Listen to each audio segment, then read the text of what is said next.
Magandang hapon po sa inyong lahat. Narito na po ang resulta ng 2 p.m. draw ngayong April 28, 2026 para sa mga games na 3D Lotto at 2D Lotto.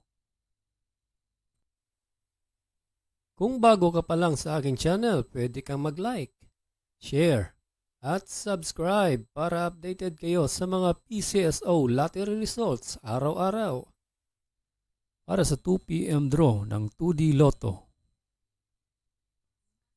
5 and 30 in exact order.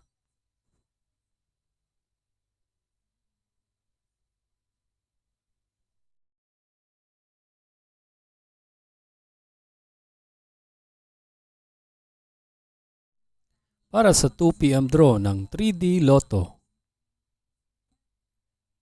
0, 2, and 3 in exact order.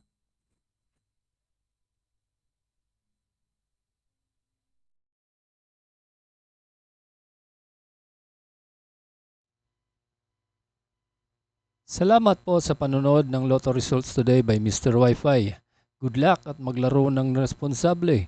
Huwag kalimutang mag-like, share at subscribe. Hanggang sa muli, paalam po sa inyong lahat.